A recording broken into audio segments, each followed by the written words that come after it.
चलें जी, let's get start with the question हमारे पास गिवन है। इस को हमने नाम दे दिया इक्वेशन नंबर 1 का और इस इक्वेशन को नाम दे दिया इक्वेशन नंबर 2 का। तो पहली taking equation 1 4x minus y minus 10 is equal to 0। अच्छा, मैथ्स का रूल हम एक लास्ट टाइम पढ़ चुके हैं, दोबारा रिपीट कर देती हूँ। दैट साइन विल चेंज अगर हम उसकी जगह को चेंज करते हैं तो, कि अगर वो प्लस है तो it will become minus, minus है तो प्लस, मल्टीप्लाई है तो डिवाइड एंड डिवाइड है तो मल्टीप्लाई। सिंपल यही काम हम यहाँ करेंगे। x की वैल्यू x को एक साइड पे रखेंगे और बाकी सारी वैल्यूज को इक्वल टू के दूसरी तरफ ले जाएंगे ताकि हमारे लिए वैल्यूज को फाइंड आउट करना आसान हो जाए। 4x minus y is equal to 10, then 4x हमें y दूसरी साइड पे चाहिए। What will do, 4x is equal to 10 plus y, then x is equal to 10 plus y upon 4। Now values को put करना स्टार्ट करेंगे और एक y की वैल्यू पुट करेंगे तो x की वैल्यू हमारे पास खुद ब खुद आ जाएगी। यहाँ वैल्यूज को अज्यूम करके खुद लिखना है। हम कहते हैं कि put y is equal to 2। ठीक है जी, तो हमारे पास क्या आ गया जी, x is equal to 10 plus 2 upon 4, तो x is equal to 12 upon 4। Then x की वैल्यू मेरे पास आ जाती है, दैट इज 3 × 12। इसका मतलब क्या हुआ भाई, x is equal to 3 when y is equal to 2। Simple. अच्छा, हम जो है वो वैल्यूज जो हम पुट कर रहे हैं वो पॉजिटिव भी हो सकती हैं एंड नेगेटिव भी हो सकती हैं। तो हम क्या करेंगे, now put the value of y is equal to let's suppose 4। ठीक है जी, क्या बन गया, x is equal to 10 plus 4 upon 4। Simple. ये हमारे पास क्या वैल्यू आ जाएगी, that will be 14 upon 4 and when we divide it तो 14 divided by 4 is equal to 3.5। एक वैल्यू क्या आई मेरे पास, x इज इक्वल टू 3.5। हम यहाँ से सेपरेट करके भी लिख लेते हैं ताकि नेक्स्ट हमें आसानी हो जाए। x is equal to 3.5 and y is equal to हमने क्या लिया था, 4। ये हमने लिख दिया। Simple. Now next, put the value of y is equal to let's suppose -2। तो हम क्या करेंगे, x is equal to 10, question में प्लस है, प्लस जरूर लिखेंगे, 10 माइनस 2 डिवाइडेड बाय 4। ठीक जी, तो ये हमारे पास आ गया x is equal to 10 as it is plus minus minus 2 upon 4। It becomes x is equal to 10, sorry not 10, basically 10 minus 2 is equal to 8 upon 4 and the answer is x is equal to 2। यहाँ मेरे पास values क्या बन गई कि भाई जब x की value 2 होगी, y की वैल्यू -2 होगी। ठीक जी, हमारे पास एक और आ गई। हमसे क्वेश्चन में कहा गया था कि you have to find 4 values, तो अभी तक हम 3 वैल्यूज फाइंड आउट कर चुके हैं। Now moving towards the 4th value. Okay जी, पुट करते हैं value of y, put value of y is equal to let's suppose 6 कर लेते हैं। तो हमारे पास क्या बन जाएगा, x is equal to 10 plus 6 upon 4 और x is equal to 16 upon 4, that becomes x is equal to 4 4 = 16। हमारे पास एक वैल्यू और क्या आ गई कि भाई x जब 4 है तो y ने होना कितना है 6। 4 वैल्यूज हमारे पास आ गई हैं, हमें यही चाहिए था। नाउ क्या करेंगे, हम अपनी आसानी के लिए एक कॉलम बनाएंगे और कॉलम बनाने के बाद ये सारी वैल्यूज को लिख लेंगे ताकि नेक्स्ट जो हम ग्राफ टेबल बनाएंगे उसमें हमें प्रॉब्लम ना हो। अच्छा, ये तो हमने इक्वेशन नंबर 1 सॉल्व कर ली। Now moving towards equation number 2।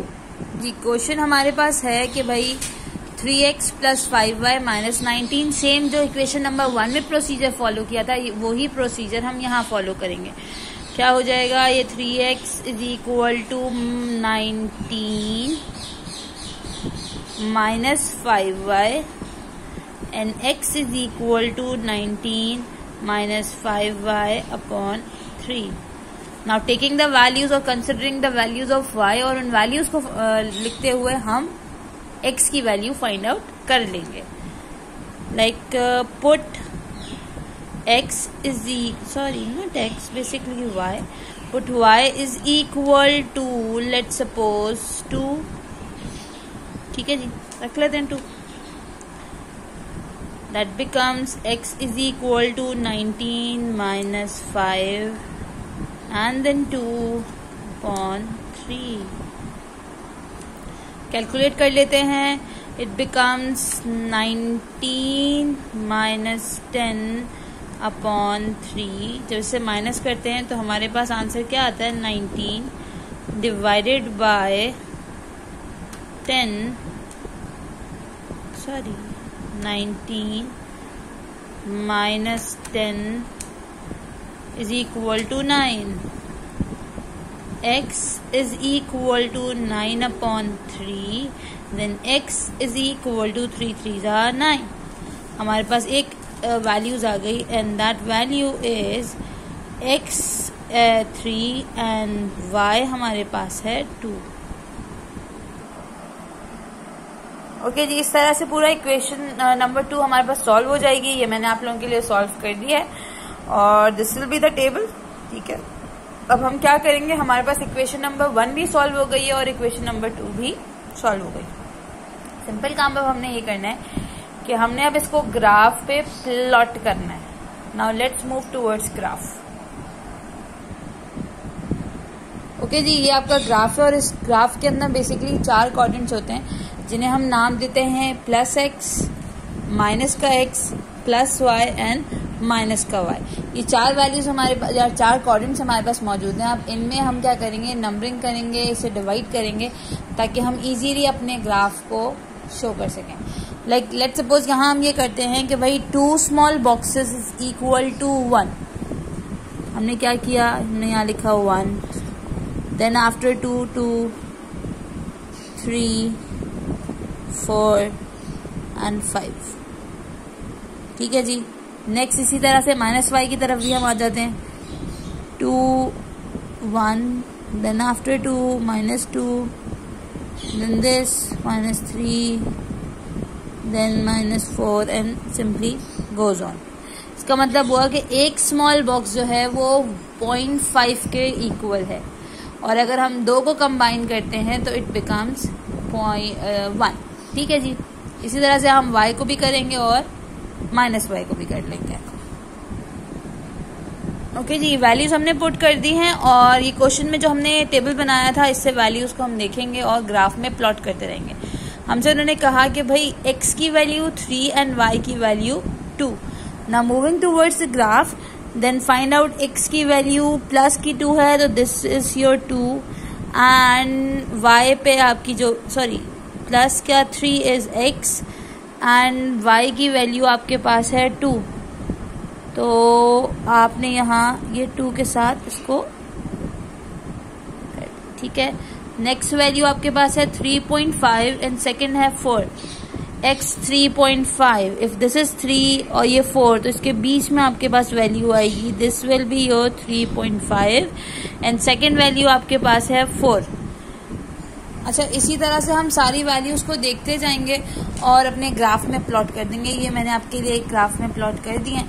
ठीक है जी, ये इक्वेशन नंबर 1 की जो हमने 4 वैल्यूज निकाली थी, that is x and y, इसे हमने ग्राफ में शो कर दिया है। ठीक है जी। Now moving towards equation number 2। Okay जी, ये वैल्यूज मैंने पुट कर दी हैं और पुट करने के बाद जो है वो हमने अपनी वैल्यूज को पुट करा। पुट करने के बाद उसको by the help of the scale इसको ज्वाइन कर दिया सारे पॉइंट्स को। यहाँ तक करने के बाद जिस पॉइंट पे जाकर दोनों इक्वेशंस के पॉइंट कोइंसाइड करेंगे, that is 3 and 2, like 3 and 2, ये आपकी मेन वैल्यूज होंगी। ठीक है जी। सिंपल इक्वेशन नंबर 2 और इक्वेशन नंबर 1 को डिफरेंशिएट करने के लिए आप क्या करेंगे, आप वैल्यूज यहाँ लिख देंगे। Like this is your equation number 2 and this is your equation number 1। तो आपको मेन वैल्यूज क्या आ गई for both the equations, that is when x is equal to 3, तो y की वैल्यू हमारे पास हमेशा क्या होगी, 2 इस इक्वेशन के अंदर। होपफुली इस क्वेश्चन में आपको कोई प्रॉब्लम नहीं होगा, कोई क्यूरी नहीं होगी, बट इन केस अगर आपको लगता है कि कोई चीज़ नहीं समझ आई है या इसको दोबारा एक्सप्लेन किया जाए तो हमें कमेंट में बताइए और इंशाल्लाह हम उसको दोबारा आपके साथ शेयर करेंगे। ठीक है जी। अस्सलाम वालेकुम।